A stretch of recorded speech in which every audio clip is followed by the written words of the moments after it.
ठीक है। 5th unit पे आज हम आ रहे हैं एंडोक्राइन ग्लैंड्स। तो एंडोक्राइन ग्लैंड्स के बारे में आप क्या समझते हैं, क्या होती है एंडोक्राइन ग्लैंड? क्योंकि ये जो एंडोक्राइन ग्लैंड है ना, ये हमारे बॉडी का बहुत ही इम्पोर्टेंट पार्ट है, हमारी लाइफ स्टाइल के लिए, हमारी थॉट प्रोसेस के लिए, और योग के पॉइंट ऑफ व्यू से भी ये बहुत ही इम्पोर्टेंट है। क्योंकि जब भी हम कोई भी आसन लगाते हैं, है ना, तो जब किसी भी आसन को हम लगाते हैं, और आसन की डेफिनेशन क्या है महर्षि पतंजलि के हिसाब से, स्थिर सुखम आसनम। ठीक है। तो जब भी किसी आसन में, महर्षि पतंजलि का ये कहना है कि किसी भी आसन के बेनिफिट हमको कम मिलते हैं जब हम कम से कम 30 सेकेंड उस आसन में होल्ड करें।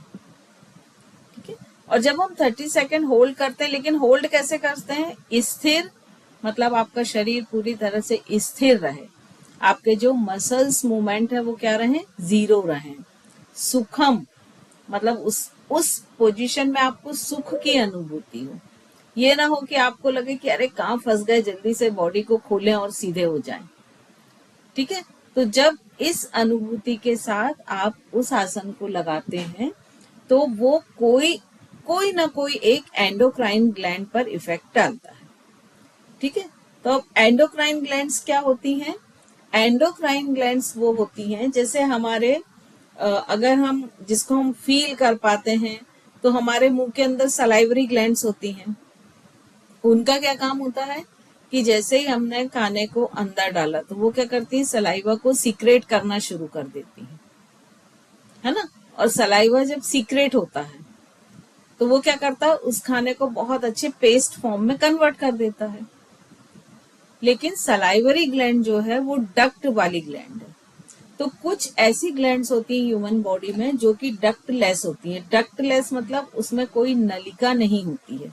इनको हम बोलते हैं अंतःस्रावी ग्रंथियां या एंडोक्राइन ग्लैंड्स, और ये डक्टलेस होती हैं, मतलब इनसे कोई भी ट्यूब्स नहीं निकलते हैं, और इनसे कुछ केमिकल सीक्रेट होते हैं जिनको हम क्या बोलते हैं? हार्मोन्स।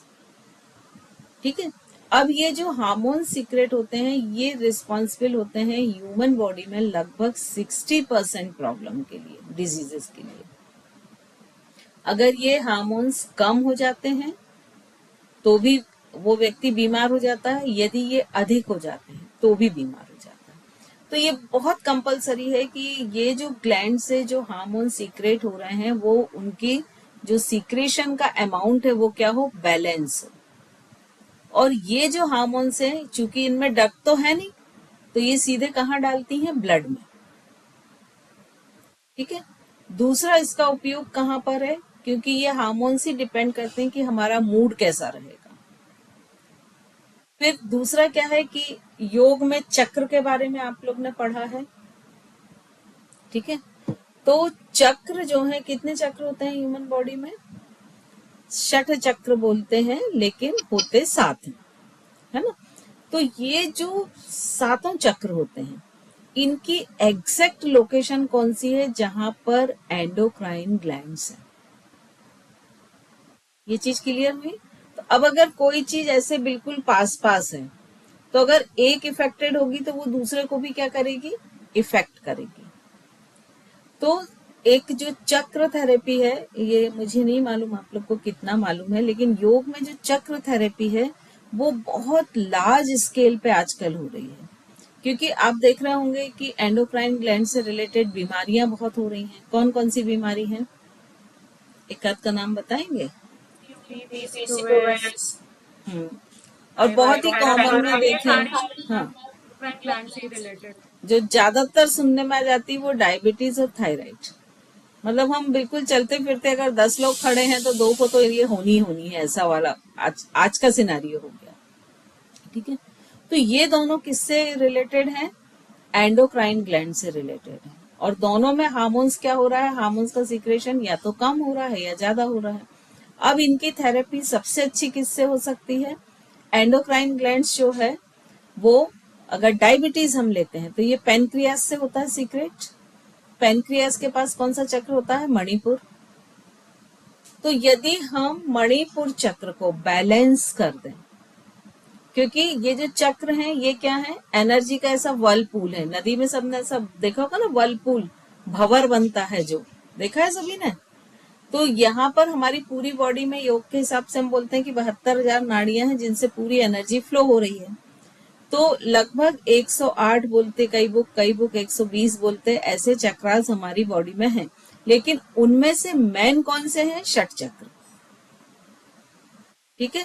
तो यदि मान लीजिए जिसको डायबिटीज है तो उसके पास जो मणिपुर चक्र है उसकी एनर्जी को हम बैलेंस कर दें, क्योंकि ये जो चक्र होते हैं ये चूंकि एनर्जी का वर्लपूल है, तो यहाँ पर क्या होता है, इनकी एनर्जी ब्लॉक भी होती है, एक्टिव भी होती है, ओवर एक्टिव भी होती है और डिप्रेस भी होती है।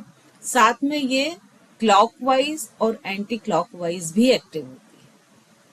तो यदि हम इसको प्रॉपर क्लॉकवाइज और प्रॉपर रेगुलेट कर दें इसकी एनर्जी को, तो ऑटोमेटिक एंडोक्राइन ग्लैंड्स रिपेयर हो जाएंगी और एंडोक्राइन जैसे ही हीलअप होगी तो उससे जो सीक्रेट हो रहा है हार्मोन्स वो भी क्या हो जाएगा, बैलेंस हो जाएगा। और अगर उससे सीक्रेट होने वाला, जैसे पैनक्रियास से क्या हो रहा है, इंसुलिन, अगर इंसुलिन बैलेंस हो गया तो डायबिटीज अपने आप ठीक हो जाएगी। ठीक है। तो इस तरह से चक्र थेरेपी का आज बहुत बड़े पैमाने पे डॉक्टर्स भी इसका बहुत अधिक इस पर एक्सपेरिमेंट कर रहे हैं। और ये जो चक्र है इनकी एनर्जी को हम चेक कर सकते हैं। अभी तक हमने जितनी सारी प्रॉब्लम बताई थी ना, कि ब्लॉक है, कि एंटी क्लॉकवाइज है, कि क्लॉकवाइज है, कि बहुत कम है वहां पर, कि बहुत ओवर एक्टिव है, वो सारी चीजों के साधन हमारे पास हैं कि हम उनको चक्र को चेक कर सकते हैं कि उसकी एनर्जी किस लेवल पे। स्टार्टिंग में जो नहीं कर पाते उनके लिए बहुत सारी ऐसे इक्विपमेंट्स आते हैं जिससे वो चक्र रीड कर सकते हैं। लेकिन जब बहुत एक्सपीरियंस हो जाता है व्यक्ति तो वो अपने हाथों से ही चक्र को स्कैन कर लेता है और उसकी एनर्जी को चेक कर लेता है। ठीक है। तो अब यहाँ पर हम चक्र के बारे में थोड़ा सा और आगे, एंडोक्राइन ग्लैंड्स के बारे में थोड़ा सा और आगे देखते हैं। मैं स्क्रीन शेयर कर रही हूँ।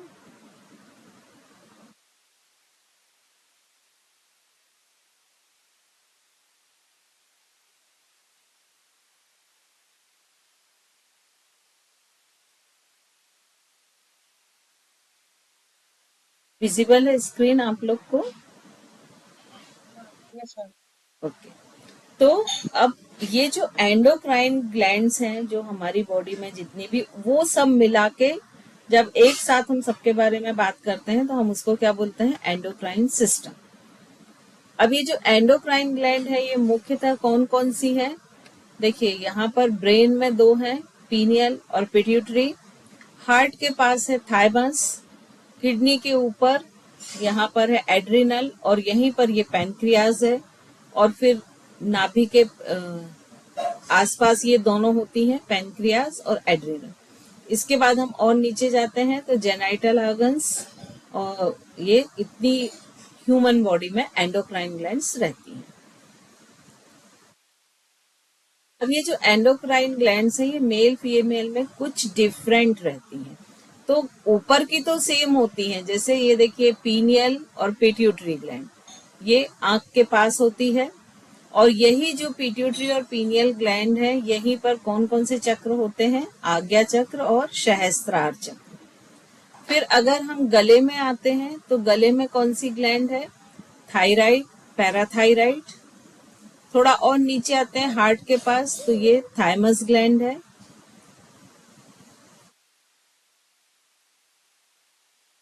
इसके बाद थोड़ा सा और नीचे आते हैं तो नाभि के आसपास जहाँ किडनी है, एड्रिनल ग्लैंड और पैनक्रियास है।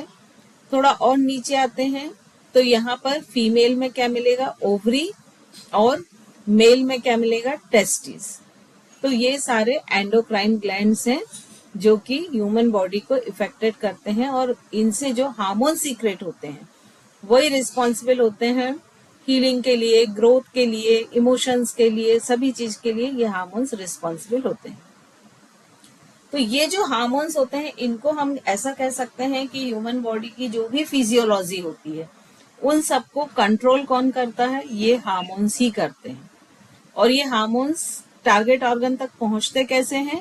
ब्लड सर्कुलेशन के साथ, और ब्लड ही इनको ट्रांसपोर्ट करता है। और जो ये हार्मोन्स होते हैं ये धीरे धीरे सीक्रेट होते रहते हैं और अपना काम करते हैं, और बहुत सारी चीजों के लिए ये रिस्पॉन्सिबल होते हैं, जैसे कि जो ग्रोथ होती है, मेटाबॉलिज्म होता है, सेक्सुअल फंक्शन होता है, रिप्रोडक्शन होता है, मूड्स के जो इमोशंस जो चेंज होते हैं, वो सारी चीजों के लिए रिस्पॉन्सिबल ये हार्मोन्स होते हैं। इसीलिए इनको केमिकल मैसेंजर कहा जाता है, और यही डिसाइड करते हैं कि किसी ऑर्गन को या किसी टिश्यू को क्या काम करना है। तो कोई भी बॉडी का पार्ट जब उसमें प्रॉपर हार्मोन्स जाएगा तभी वो फिट होगा, और हार्मोन्स जाने के साथ साथ वहां के टिश्यू उसमें रिसेप्टर्स होंगे जो उस हार्मोन्स को एक्सेप्ट कर लेंगे, ठीक है, तभी ये हार्मोन्स जो है वो एक्टिवेट होके काम करेंगे। तो अब कुछ जो इम्पोर्टेंट हार्मोन्स हैं वो कौन कौन से हैं? इंसुलिन। इंसुलिन कहाँ से सीक्रेट होता है? पैनक्रियास से। फिर मेलाटोनिन, ये कहाँ से होता है? पीनियल ग्लैंड से। फिर इसके बाद में टेस्टोस्टेरोन, ये टेस्टिस से होता है। प्रोजेस्टेरॉन, ये कहाँ से होगा? यूटेरस फर्टिलाइज बनाता है और यूटेरस में होता है। और साथ ही ये क्या करता है कि आफ्टर डिलीवरी ब्रेस्ट में मिल्क को प्रोड्यूस करता है, लैक्टेशंस के लिए प्रिपरेशन करता है। तो ये कुछ इम्पोर्टेंट हार्मोन्स हैं जो कि बॉडी में काम आते हैं और बॉडी के फंक्शंस को, फिजियोलॉजी को एक्टिवेट करते हैं, ठीक है। इसके बाद जो और हम आते हैं, एक मिनट में,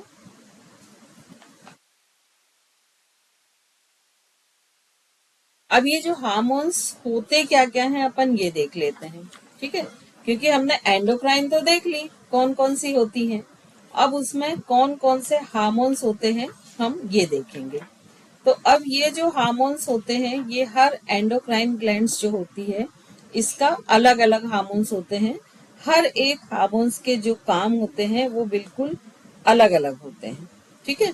और ये इनका काम क्या रहता है कि वो हार्मोन्स एंडोक्राइन ग्लैंड सीक्रेट करती है किसमें? ब्लड में। ये क्या है? हार्मोन्स को हम केमिकल मैसेंजर भी कहते हैं, और ये उस टारगेट ऑर्गन तक जाते हैं।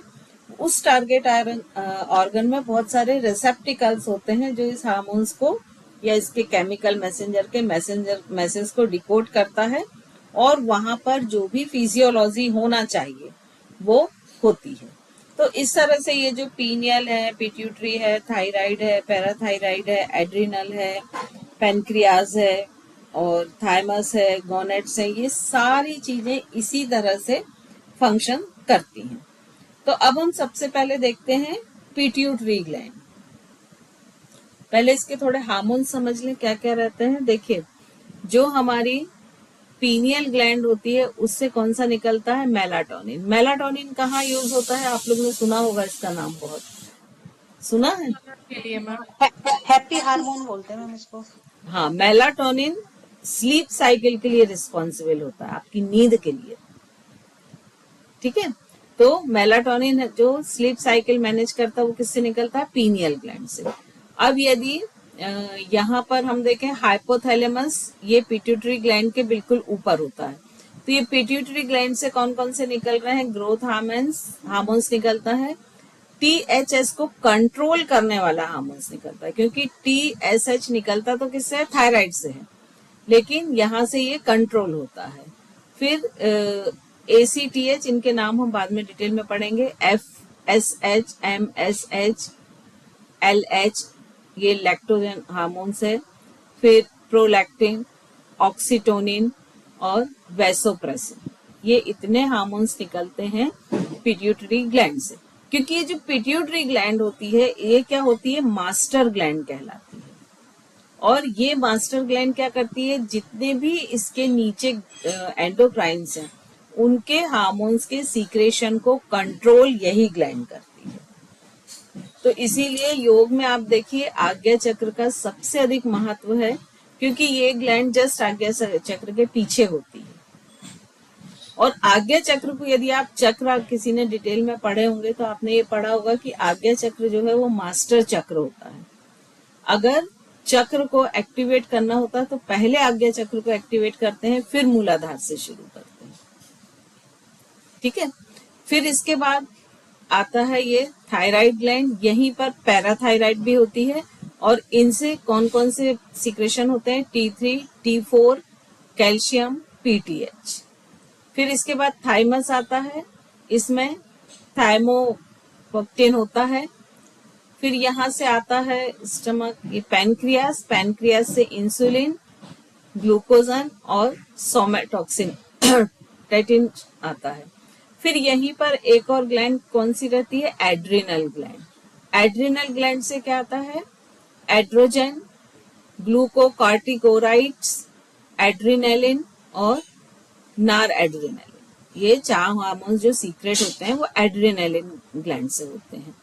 फिर टेस्टिस से क्या होते हैं, एंड्रोजन, ईस्ट्रोडियल और इनहिबिन।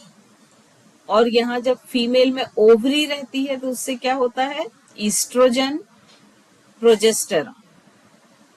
तो इस तरह से ये जो हार्मोन्स हैं ये इनके मेन हार्मोन्स के नाम है जो सीक्रेट होते हैं। तो इसका आप लोग चाहें तो पिक ले लें क्योंकि ये पूरा एक समरी है। तो इसमें देखिए पीनियल ग्लैंड से मेलेटोनिन हुआ, ये बहुत सारे ऑर्गन को टारगेट करता है और ये बायोलॉजिकल क्लॉक को मेंटेन करता है। बायोलॉजिकल क्लॉक को ही क्या बोलते हैं, सर्केडियन क्लॉक। अभी सर्केडियन क्लॉक क्या होती है मालूम है, थम्स अप करके बता दें तो मैं आगे बढ़ जाऊं, नहीं मालूम है तो थम्स डाउन करें। हाँ पता है। बता दो, ठीक है।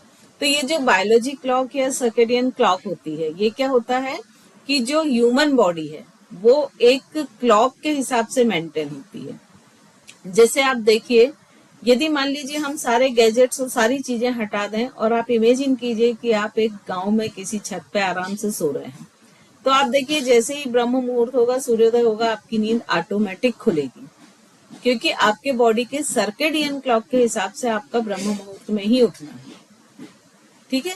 फिर अब मान लीजिए 8 या 8:30, 7:30 पे आपको भूख लगेगी ही लगेगी क्योंकि आपको ब्रेकफास्ट करना है।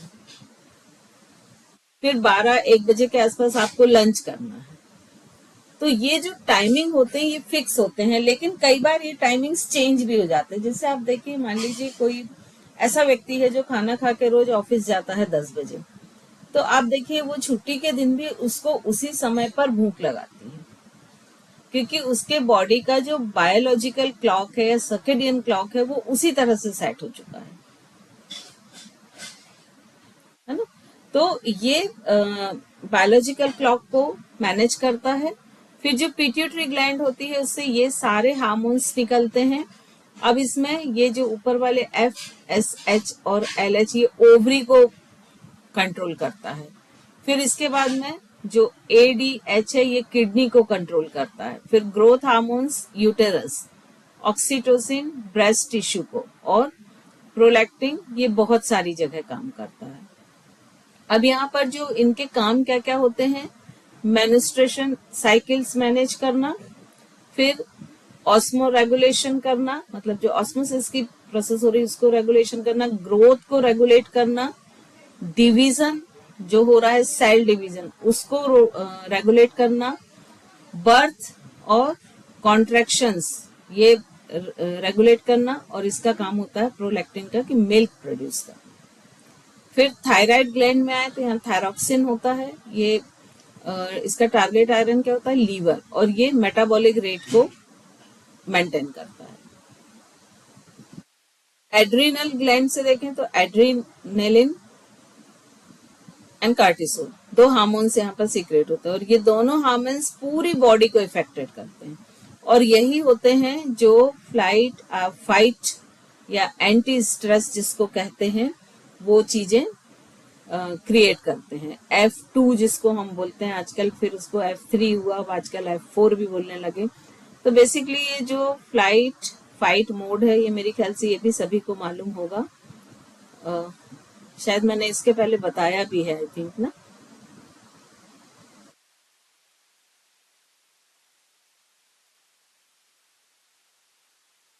क्या समझू मैं साइलेंट को?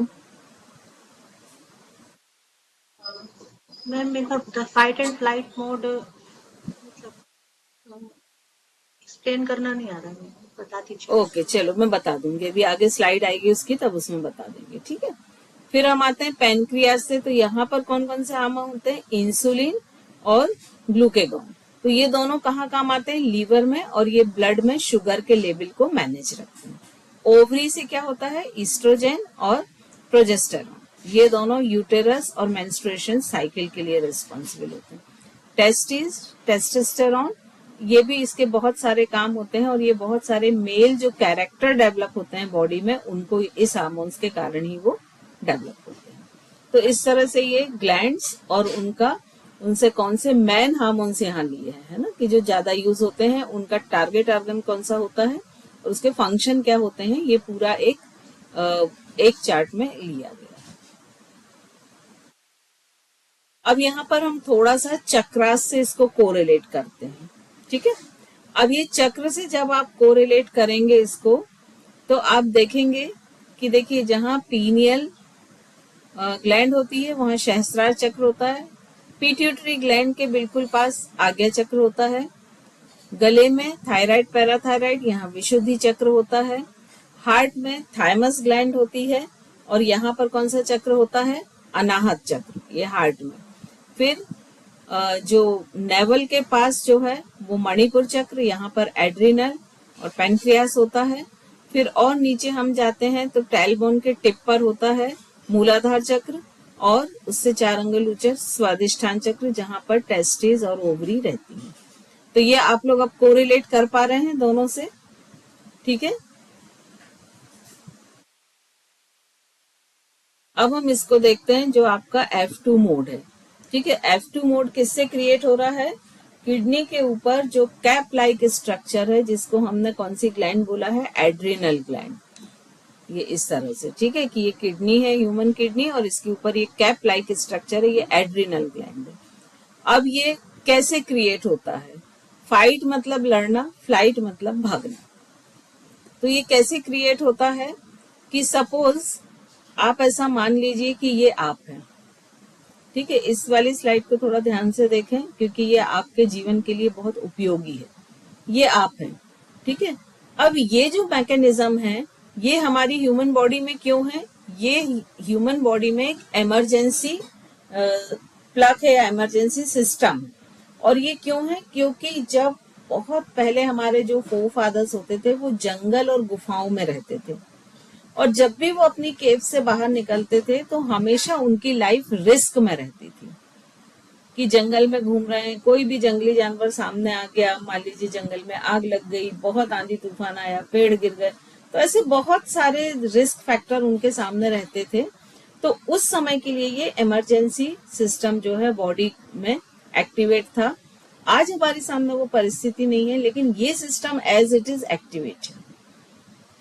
तो अब यहाँ पर आप ये देखिए, यदि आप फाइट करेंगे तो आपके अंदर कौन सा इमोशन आएगा? मैम गुस्से वाला। और यदि आप भागेंगे तो डर आएगा, यस मैम। है ना। तो क्रोध और डर, ये 2 इमोशन पर ये पूरा मैकेनिज्म काम करता है। तो अब ये समझ लीजिए कि ये आप हैं, आप जंगल में घूम रहे हैं, आपके सामने एक टाइगर आ गया, ठीक है।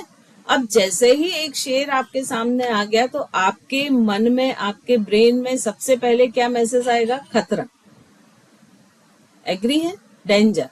अब जैसे ही ये मैसेज आएगा तो अब ह्यूमन बॉडी जो है एक बहुत ही सिस्टमैटिक और एक बहुत ही ऑर्गेनाइज बनी हुई है। तो सबसे पहले क्या होगा कि जो ब्रेन के एमिगडेला एक पार्ट होता है ये ब्रेन का, जब हम ब्रेन पढ़ेंगे तो ये पढ़ेंगे, तो ये जो एमिगडेला है ये बिल्कुल वैसा काम करता है एक सिक्योरिटी अलार्म की तरह, कि जैसे गेट पर कोई एक सिक्योरिटी गार्ड खड़ा है और उसने देखा 2 लोग जबरदस्ती घुस रहे हैं, तो वो तुरंत जोर जोर से सीटी बजाएगा, अलर्ट करेगा कि कुछ तो भी गड़बड़ है, डेंजर है।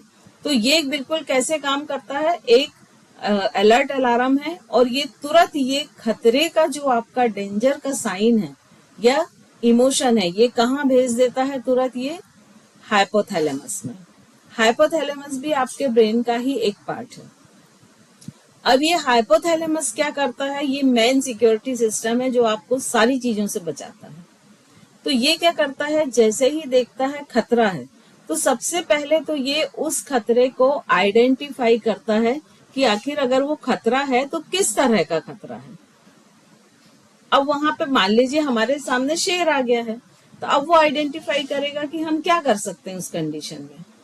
अगर आपके पास स्पेस है तो आप भाग सकते हैं। अब मान लीजिए स्पेस भी नहीं है, वो इतना पास खड़े, तब आपके पास दूसरा ऑप्शन क्या है कि आप उससे लड़ेंगे। तो वो पूरी बॉडी को F2 मोड में डाल देता है, फ्लाइट या फाइट। और ये जो फ्रिज है ये करंट उससे है, लेकिन पहले ये नहीं था। तो ये जो F2 मोड में जैसे ही ये बॉडी को डालता है, तो ये बॉडी के मैकेनिज्म क्या क्या होते हैं। जो एड्रिनल ग्लैंड हमने देखी थी किडनी के ऊपर कैप शेप में, ये सबसे पहले एड्रिनलिन हार्मोन्स और कार्टिसोल हार्मोन्स को सीक्रेट करना शुरू कर देती है और ब्लड में डालना शुरू कर देती है। तो जब ये दोनों हार्मोन सीक्रेट होने लगते हैं तो ये क्या करते हैं, ये सबसे पहले, अब चूंकि ये खतरे का हो ना, तो ये सबसे पहले क्या करेंगे कि आपकी उस व्यक्ति की हार्ट पंपिंग को बढ़ाएंगे, क्योंकि आपको लड़ना है या भागना है। दोनों के लिए क्या जरूरी है कि आपके हाथ और पैरों में, जिनको हम आउटर मसल्स बोलते हैं, जब आपने मस्कुलोस्केलेटल सिस्टम पढ़ा था तब ये शब्द सुना था। तो ये जो आउटर मसल्स हैं इनमें ज्यादा पावर होना चाहिए, ये इनकी स्ट्रेंथ बहुत होनी चाहिए, तभी आप भाग सकते हैं उससे तेजी से या लड़ सकते हैं। तो ये दोनों हार्मोन सबसे पहले क्या करते हैं, हार्ट में जाते हैं और उसकी हार्ट पल्पिटेशन को बढ़ा देते हैं। आप देखिए जब आप अभी भी कभी बहुत तेजी से डरते हैं तो आप देखिए आपकी हार्ट रेट बढ़ जाती है। फील किया किसी ने, कि किसी ने भी नहीं किया, है ना। तो सबसे पहला काम करते हैं कि हार्ट बीट को बढ़ा दिया। अब हार्ट बीट जब बढ़ गई तो फिर ये दूसरा काम करते हैं, क्योंकि आपके आउटर मसल्स में, आपके हाथ और पैरों में बहुत अधिक ब्लड की आवश्यकता है, एनर्जी की आवश्यकता है, स्ट्रेंथ की आवश्यकता है।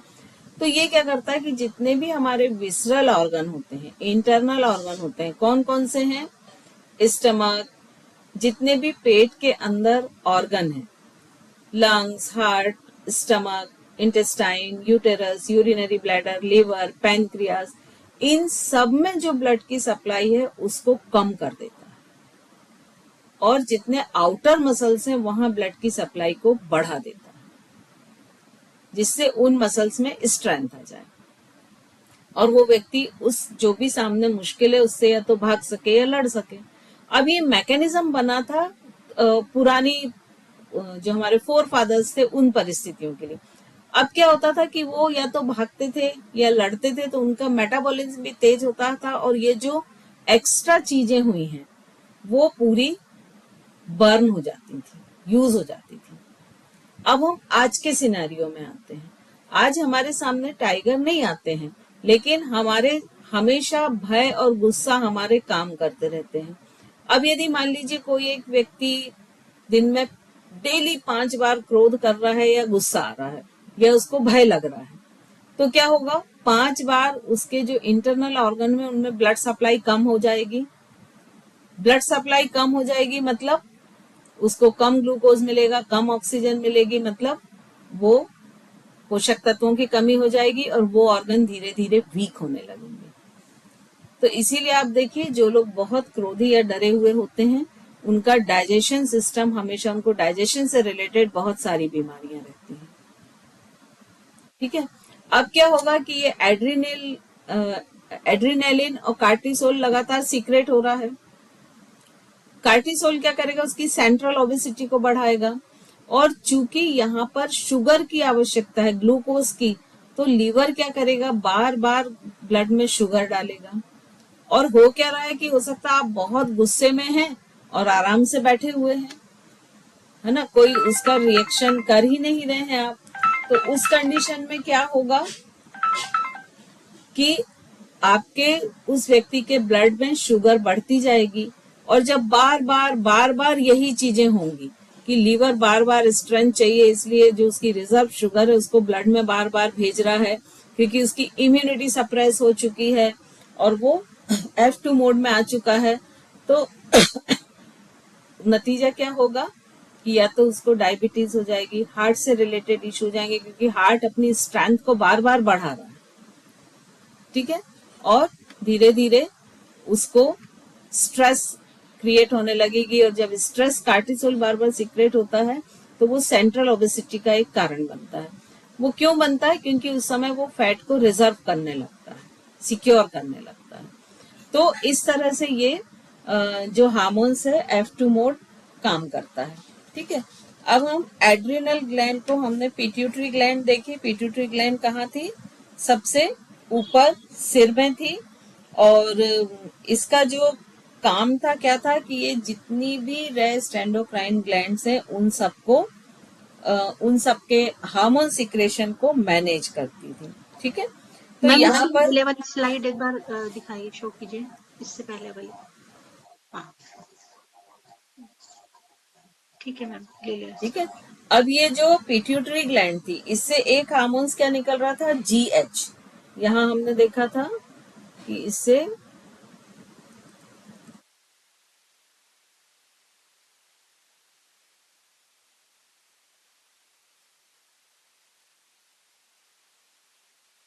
ये GH हार्मोन से एक निकल रहा था, जिसको ग्रोथ हार्मोन्स कहते हैं, ठीक है। और यही रिस्पॉन्सिबल होता है कि व्यक्ति की हेल्थ हाइट कैसे होगी।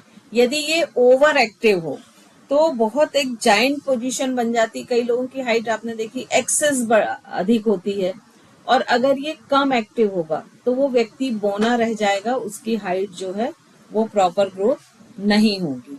फिर इसमें एक प्रोलैक्टिन है। तो प्रोलैक्टिन का क्या काम होता है कि जब भी प्रेगनेंसी होती है तो ये जो लैक्टोज होते हैं डक्ट, उनको तैयार करता है मिल्क प्रोडक्शन के लिए, ये इनका काम रहता है।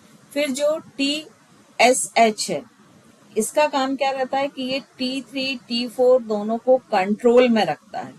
यदि THS की अधिक मात्रा होगी तो थायराइड ग्रंथि में जो ब्लड सर्कुलेशन है वो बढ़ जाएगा, और जिसके कारण क्या हो जाएगा? ग्लाटर रोग, एक गले में ऐसा बढ़ा हुआ हिस्सा हो जाता है, आप लोग ने देखा होगा, वो हो जाएगा।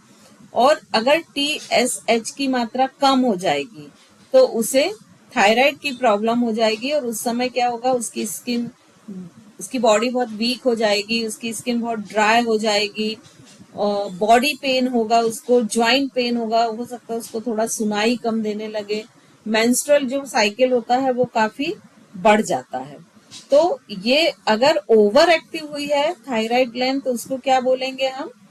हाइपर थायराइड, ठीक है। और इससे बहुत सारी कौन सी ग्लाटर मैंने इसमें देखा था कि जो बीमारी हो जाती है। अब ये जो ATCH जो है, ये क्या होता है? ये होता है एड्रिनोकार्टिकोट्रोपिन हार्मोन्स। तो ये क्या करता है? जो कार्टिसोल का सिक्रेशन हो रहा है एड्रिनल ग्लैंड से, उसको कंट्रोल करता है, ठीक है। और अगर इसकी कमी होती है तो एडिसन्स डिजीज हो जाती है। फिर इसमें LH एक है। LH क्या है? ल्यूटिनाइटिंग हार्मोन्स।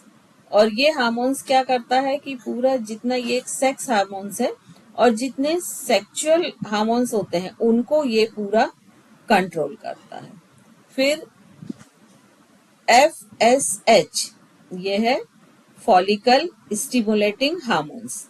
तो ये भी एक तरह का हार्मोन्स है जो कि टेस्टिस, मेल में ये टेस्टिस बनाता है, फीमेल में ये ओवरीज को बनाता है।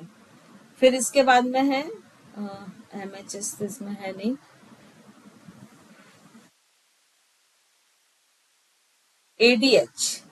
ADH जो हार्मोन्स होता है, ये क्या करता है कि ये जो यूरिन के एक बॉडी के बाहर पास करने की जो एक इमोशन होता है, कि जैसे ही यूरिनरी ब्लैडर फुल हो जाता है तो ब्रेन तक जो मैसेज पहुंचता है कि यूरिन को बाहर पास आउट करना है, वो काम ये करता है। और इसके यूरिन बाहर पास आउट करने को ये कंट्रोल करता है। ऑक्सीटोसिन, ऑक्सीटोसिन क्या है कि ये यूरिनरी कॉन्ट्रैक्शन में काम आता है। फिर ये मिल्क को इजेक्ट करता है, मतलब मिल्क तो प्रोड्यूस हो गया ब्रेस्ट में, लेकिन उसको बाहर की तरफ जो इजेक्ट करता है वो ऑक्सीटोसिन करता है। और जो ऑक्सीटोसिन है ये डिलीवरी के समय पूरे यूटेरस को कॉन्ट्रैक्ट करता है, जिससे कि वो बेबी बाहर की तरफ पुश होता है और जो उसका बर्थ है वो इजी हो जाता है और कम समय में ही ये बर्थ हो जाता है। तो इस तरह से ये पूरी तरह से रिस्पॉन्सिबल है मिल्क इजेक्शन के लिए, मिल्क प्रोडक्शन के लिए और बॉडी के बाहर जो चीजें आती हैं। तो अब इसके बाद हम थायराइड पर आते हैं। तो थायराइड यहाँ पे भी है क्या?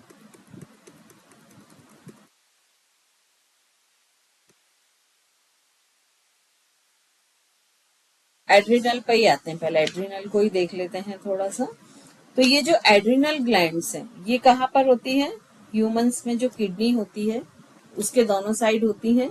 ये 2 किडनी होती हैं ह्यूमंस में, और किडनी के ऊपर ये कैप लाइक स्ट्रक्चर जो होता है ये एड्रिनल ग्लैंड होती हैं। और एड्रिनल जो ग्लैंड होती हैं वो 2 पार्ट से मिलके बनती हैं। इसके बीच के पार्ट को कहते हैं एड्रिनल मेडुला और इसके ऊपरी पार्ट को कहते हैं एड्रिनल कॉर्टेक्स। तो इस तरह से ये ग्लैंड का स्ट्रक्चर होता है। अब ये हार्मोन्स कहाँ से कौन सा सीक्रेट करती है? ये 2 पार्ट से बनी है, एक तो एड्रिनल कॉर्टेक्स जिसका आउटर है और मेडुला मतलब बीच का है। तो ये बीच वाला जो मेडुला है ये कौन से हार्मोन्स को सीक्रेट करता है? एड्रेनालिन और नॉर एड्रेनालिन। और ये जो कॉर्टेक्स वाला है ये किस किस को करता है? एल्डोस्टेरॉन, कार्टिसोल और एंड्रोजन, एस्ट्रोजन और कार्टिस्ट्रोजन, इन सारे हार्मोन्स को सीक्रेट आउटर पार्ट से करता है। अब इसमें जब कोई भी इसके सीक्रेशन में प्रॉब्लम आती है, ठीक है, तो जब सीक्रेशन में प्रॉब्लम आती है तो यहाँ पर क्या क्या दिक्कतें होती है कि कुशनिंग सिंड्रोम होता है, ठीक है, जिसमें क्या होता है कि एड्रेनालिन हार्मोन्स जो है वो बहुत अधिक सीक्रेट होने लगता है और उसका जो बैलेंस है वो खत्म हो जाता है। तो इस तरह से इसके काम क्या क्या हैं? जो एड्रिनल, क्योंकि हम एड्रिनल को बार बार पढ़ रहे हैं, तो एड्रिनल के काम क्या क्या हैं कि ये क्या करता है? जितनी कोरोनरी आर्टरीज होता है उनको फैलाता है। फिर इसके बाद में जितनी भी आर्टरीज है उनमें ब्लड की विस्कोसिटी प्रॉपर रहे उसे मैनेज करता है। हार्ट बीट को कंट्रोल करता है कि उसमें जो कॉन्ट्रैक्शन और जो रिलैक्सेशन हो रहे हैं वो मैनेज रहे। डाइजेशन सिस्टम को मैनेज करता है। रेस्पिरेटरी रेट को बढ़ाता है। फिर ये स्केलेटन मस्कुलर सिस्टम में जो फटीग होता है उसके रेशो को, उसके रेट को कम करता है। मेटाबॉलिज्म ये बढ़ाता है। तो इस तरह के ये सारे इसके काम होते हैं। अब हम आते हैं पिट्यूटरी। पिट्यूटरी ग्लैंड वैसे हम पहले पढ़ चुके हैं, अभी हमने आपको बताया सारा। तो ये पिट्यूटरी ग्लैंड और पीनियल ग्लैंड दोनों लगभग एक साथ होती हैं। पिट्यूटरी ग्लैंड मास्टर ग्लैंड है और ये जो रेड कलर का एक पॉइंट आपको दिख रहा है यहाँ पर, ये पिट्यूटरी ग्लैंड है, ठीक है। तो ये अगर देखा जाए तो ये आज्ञा चक्र के बिल्कुल पीछे रहती है। और अगर इसकी एग्जैक्ट लोकेशन निकालनी है तो वो हम कैसे निकाल सकते हैं कि अगर आज्ञा चक्र से एक लाइन पूरी ड्रॉ करें पीछे तक और दोनों कान से एक लाइन ड्रॉ करें तो उसके जो क्रॉस वाला पोर्शन होगा वहां पर ये ग्लैंड पाई जाएगी। अब ये पिट्यूटरी ग्लैंड जो होती है इससे कौन कौन से हार्मोन सीक्रेट हो रहे हैं अभी हम चूंकि डिस्कस कर चुके हैं। TSH, ACH, TH, FSH, GH, PRL और एंडोर्फिन, ये सारे हार्मोन्स हो रहे हैं।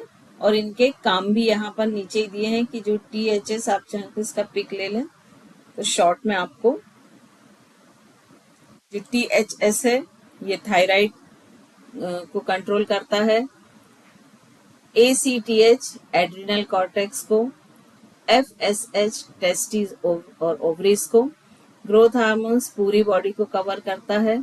फिर जो प्रोलैक्टिन है ये मैनुअल ग्लैंड्स है, सॉरी मेमरी ग्लैंड्स है और ये मैमल्स में पाई जाती हैं। और ये मेंस्ट्रुअल जो साइकिल होता है उसको मैनेज करती है, और जो एंडोफ्रिन है ये पैन को, जो जितने भी रिएक्टर्स हैं जो ब्रेन में जाते हैं उनको मैनेज करते हैं। अब इसके बाद हम आते हैं थायराइड पर। तो जो थायराइड ग्लैंड है ये कहाँ पर पाई जाती है? गले में पाई जाती है। ये पिंक वाली थायराइड ग्लैंड है, और इसी के ऊपर दो बटरफ्लाई लाइक स्ट्रक्चर पाए जाते हैं जो पैराथायराइड होते हैं। तो ये जो पिट्यूटरी ग्लैंड से TSH आता है, ये कहाँ जाता है? थायराइड ग्लैंड में, और यहाँ से क्या बनता है? T3 T4। तो ये जो थायराइड ग्लैंड है इसका भी जो T3 T4 दो तरह के हार्मोन्स होते हैं इसमें। तो जो T4 होता है और वो बहुत लगभग अधिक होता है, मतलब 90% T4 होता है, और 90 T3 जो होता है वो कम होता है, लेकिन वो कॉन्सेंट्रेट ज्यादा होता है। और इनमें क्या क्या पाया जाता है? आयोडीन और टायरोक्सिन ये पाए जाते हैं, और दोनों का काम क्या है? मेटाबॉलिज्म करना और जितने भी नर्वस सिस्टम है उनको कंट्रोल करना। तो ये अगर ये हार्मोन्स बढ़ जाते हैं तो क्या होता है? हाइपरथायराइडिज्म, और अगर कम हो जाते हैं तो हाइपोथायराइडिज्म होता है। और अगर मान लीजिए गर्भ में ही, या मान लो जब बेबी का डेवलपमेंट हो रहा है, छोटा है, तभी अगर ये कम हो जाता है तो वहां पर क्रेटेनिस एक पोजीशन आ जाती है जिसमें उस बच्चे की जितनी भी बोन होती हैं और मसल्स होती है वो देर से डेवलप होती हैं, दांत बहुत देर से निकलते हैं। और अगर यही चीज वयस्कों में होती है तो उसको मिक्सिडीमा कहते हैं। और मिक्सिडीमा होने से क्या होता है कि मेटाबॉलिज्म कम हो जाता है, बॉडी का वेट बढ़ जाता है। तो इस तरह से ये सारी चीजें इसमें होती हैं। फिर जो पैराथायराइड होती हैं, ये इस तरह का, ये जो एक स्ट्रक्चर है ये थायराइड है, इसी के ऊपर पैराथायराइड होती है। आई थिंक ये दोनों में अंतर दिया है। यदि हाइपोथायराइड हुआ तो उसमें क्या होगा? हेयर ड्राई हो जाएंगे, फेस पल्फी हो जाएगा, यहाँ पर ग्लटर हो जाएगा, हार्ट बीट स्लो रहेगी, वेट बढ़ जाएगा, कॉन्स्टिपेशन होने लगेगा। वहीं अगर हाइपर थायराइडिज्म हुआ तो बाल लॉस, हेयर लॉस होने लगेगा, दिखना थोड़ा ब्लर हो जाएगा, ग्लटर इसमें भी होगा, हार्ट रेट बढ़ जाएंगे, वेट लॉस होने लगेगा, और डायरिया होगा। तो ये सारी चीजें। और इसमें जब हाइपोथायराइडिज्म होता है तो कोल्ड को सहन नहीं कर पाता व्यक्ति, और जब हाइपर होता है तो हीट को नहीं सहन कर पाता। तो इस तरह से ये हाइपो और हाइपर हमने देखा। अब हम आते हैं पैनक्रियास पर। तो पैनक्रियास जस्ट लीवर के पास होता है, और यहाँ पर कौन कौन से मेन सेल होते हैं? ब्लड वेसल्स होते हैं, बीटा सेल होते हैं, अल्फा सेल होते हैं, और डेटा सेल होते हैं। तो जो इंसुलिन होता है वो किससे सीक्रेट होता है? वो बीटा सेल से होता है, और अल्फा सेल से ग्लूकेगॉन हार्मोन्स होता है। दो ही यहाँ पर मेन होते हैं। तो बीटा जो सेल्स होते हैं वो इंसुलिन सीक्रेट करती है, और इंसुलिन ही रिस्पॉन्सिबल किसके लिए होता है? डायबिटीज के लिए। तो अब ये इंसुलिन जो डायबिटीज के लिए रिस्पॉन्सिबल होता है वो कैसे होता है, बता सकते हैं आप? देखिए, इसको हम साधारण भाषा में समझें तो हम ऐसे समझ सकते हैं कि जैसे मान लीजिए आप यहाँ से अमेरिका गए, ठीक है। अब आप यहाँ तो कैसे भी मैनेज करके निकल गए, आपके पास पासपोर्ट वीजा है नहीं।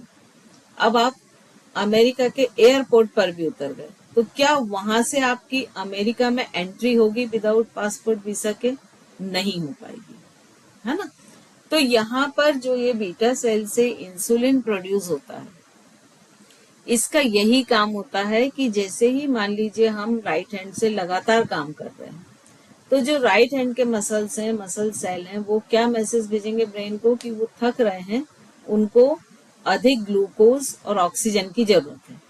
अब जैसे ये ब्रेन को मैसेज जाएगा तो ब्रेन क्या करेगा? लीवर को मैसेज भेजेगा। तो लीवर क्या करेगा कि जो ग्लाइकोजन के रूप में उसके पास स्टोर ग्लूकोज है उसको वो ब्लड में डाल देगा।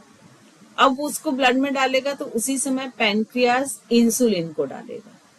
तो जब ये ग्लूकोज और इंसुलिन उस जगह पहुंचेंगे जिस सेल को खाने की जरूरत है, तो ये क्या होगा? कि अगर इंसुलिन है तो उसकी प्रेजेंस में ही सेल वॉल का गेट खुलेगा और ये जो शुगर है, ग्लूकोज है, ये उस सेल के अंदर जा पाएगी। एक तरह से ये पासपोर्ट का काम करती है। अब यदि मान लीजिए इंसुलिन नहीं है या वो जो रिसेप्टर्स है वहां के वो रजिस्ट हो गए हैं इंसुलिन के लिए, तो क्या होगा कि वो गेट ही नहीं खुलेगा और शुगर अंदर ही नहीं जाएगी। अब उस सेल को तो शुगर मिली नहीं, भले ही उसके बाहर चारों तरफ प्रेजेंट है, तो क्या होगा, फिर मैसेज भेजेगा वो ब्रेन को, ब्रेन फिर उधर लीवर को भेजेगा, लीवर फिर ब्लड में जो ग्लूकोज है उसको रिलीज करेगा। तो ये प्रक्रिया चलती जाएगी, तो क्या होगा, ब्लड में शुगर का लेवल बढ़ता जाएगा और उसी को हम क्या कहते हैं, डायबिटीज। ठीक है। अब पीनियल ग्लैंड से इसका, चूंकि ये बहुत एक्टिव नहीं रहती है, बहुत कम एक्टिव, लगभग निष्क्रिय टाइप की रहती है, और इससे मेलाटोनिन जो है वो सीक्रेट होता है। अब इसके बाद में आता है पीनियल, ये ग्लैंड किससे, थर्ड आई से रिलेटेड है। फिर थाइमस ग्लैंड, थाइमस ग्लैंड कहाँ होती है, हार्ट के पास, और ये जो हार्ट चक्रास जिसको हम कहते हैं या अनाहत चक्रास जो बोलते हैं, उससे रिलेटेड होती है। और इसका जो काम है वो अभी बहुत अधिक हमारे साइंटिस्ट को नहीं पता चला है कि इसका क्या काम है। और जैसे ही लगभग 10 साल के बाद ये जो ग्लैंड होती है ये सिकुड़ने लगती है और बहुत छोटे से एक डॉट के रूप में वहां पर हार्ट के पास प्रेजेंट रहती है। गोनेट्स, मेल में टेस्टिस होंगे और फीमेल में ओवरी होगी, तो एग बनाने का काम, स्पर्म बनाने का काम इन्हीं के द्वारा होगा। फीमेल जो गोनेट्स है वो क्या है, ओवरी है, तो वहां पर जो हार्मोन सीक्रेट हो रहा है वो किस किस चीज के लिए रिस्पॉन्सिबल होंगे, मेंस्ट्रुअल साइकिल के लिए, ईस्ट्रोजन, प्रोजेस्टेरॉन, और बहुत कम मात्रा में एंड्रोजेंस बनता है। तो ये सारे जितने भी बॉडी पर फीमेल से रिलेटेड चीजें होती हैं, साइंस होते हैं, उनको डेवलप करने में, एग बनाने में, इन सारी चीज के लिए ये रिस्पॉन्सिबल होते हैं। और जो टेस्टोस्टेरॉन हार्मोन्स लेवल है वो एक रिजल्ट से ऐसा पाया गया है कि ये जो टेस्टोस्टेरॉन है ये 10 साल की उम्र में बहुत कम होता है, 20 से 30 के बीच में ये मैक्सिमम होता है और 30 से फिर कम होता जाता है और 70 की उम्र तक आते हुए इसकी डेफिशिएंसी आ जाती है। तो इस तरह से ये हमने पूरा एंडोक्राइन सिस्टम आज पढ़ा है। होप आप लोग को समझ आ गया होगा।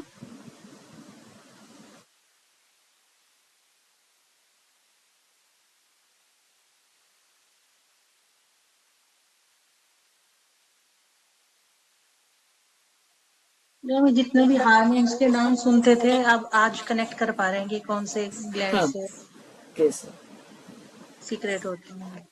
अब जैसे क्या होता है ना, बहुत सारी चीजें इसी पे, अब जैसे कई लोग बोलते हैं नींद नहीं आ रही, इंसोमिया है, तो 100% उसका जो मेलाटोनिन है वो गड़बड़ है, उसका बैलेंस, मेलाटोनिन गड़बड़ है, तो आप आगे चक्र या सहस्त्रार चक्र पे थेरेपी कीजिए, 100% वो ठीक हो जाएगा।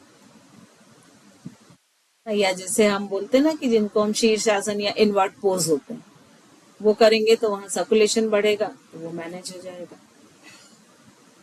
तो हर आसन जो भी योग में हम करते हैं वो किसी न किसी एंडोक्राइन ग्लैंड को या किसी न किसी चक्र को इफेक्टेड करता ही है।